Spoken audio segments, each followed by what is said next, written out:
JPC में जो कुछ आज हुआ है वो इतिहास के अंदर काले अक्षरों के अंदर लिखा जाएगा। जिस प्रकार से लोकतांत्रिक प्रक्रियाओं का और संसदीय परंपराओं का ह्रास हुआ है वो इतिहास के अंदर लिखा जाएगा। चेयरमैन ने सब चीजों को बुलडोज कर करके, इतनी जल्दबाजी क्या थी, 1.5 घंटे के अंदर पूरी मीटिंग खत्म कर दी।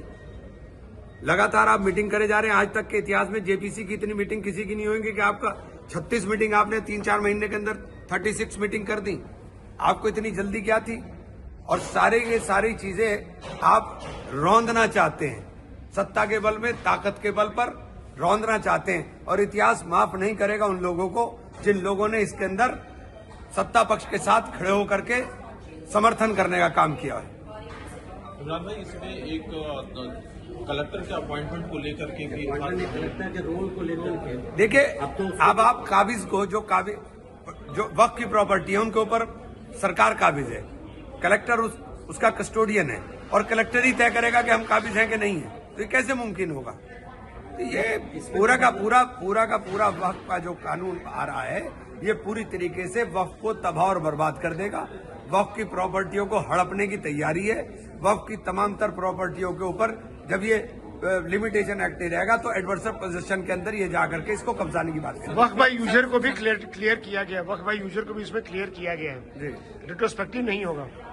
चलिए, अब रजिस्टर्ड होना चाहिए वो रजिस्टर्ड हो प्रॉपर्टी होगी। अब एक बात है, रजिस्टर्ड कहाँ होगी?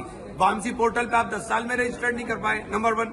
दूसरी बात, आप रजिस्ट्री की बात कर रहे हैं, रजिस्ट्री तो 1906 में शुरू हुई। 90% प्रॉपर्टी तो 1906 से पहले की है, तो उनकी रजिस्ट्री कहां से आ गई? ये पूरी तरह से देखिए, ये पूरी तरीके से संविधान के धज्जियां उड़ाने वाला कानून होगा। हमें संविधान ने अधिकार दिया है अपने धार्मिक कृत्यों को करने का, अपनी धार्मिक संस्थाओं के प्रबंधन करने का। आपने सब कुछ छीन लिया हमसे। 2 से ज्यादा सदस्य भी हो सकते हैं हिंदू, क्योंकि अभी तक गैर मुस्लिम देखिए, आप दूसरे ट्रस्ट के दूसरी जगहों पर ये लागू नहीं करेंगे। आप राम मंदिर ट्रस्ट में हमें शामिल नहीं कर सकते। हम भी तो राम के वंशज हैं। हमने तो कहा था पहले भी हम राम के वंशज हैं, हमें शामिल करो ना राम मंदिर ट्रस्ट के अंदर। आप नहीं करोगे तो आप यहां करने की बात क्यों कर रहे हो? राम के वंशज आज अमित शाह जी ने भी डुबकी लगाया प्रयागराज में, क्या कहेंगे? अच्छी बात है ना, आस्था की डुबकी लगानी चाहिए, अच्छी बात है। लेकिन एनजीटी की रिपोर्ट भी पढ़नी चाहिए। क्या एनजीटी की रिपोर्ट क्या बोल रही है? क्या बोल रही रिपोर्ट? अब आप पढ़िए, ये बात आपके जिम्मे है।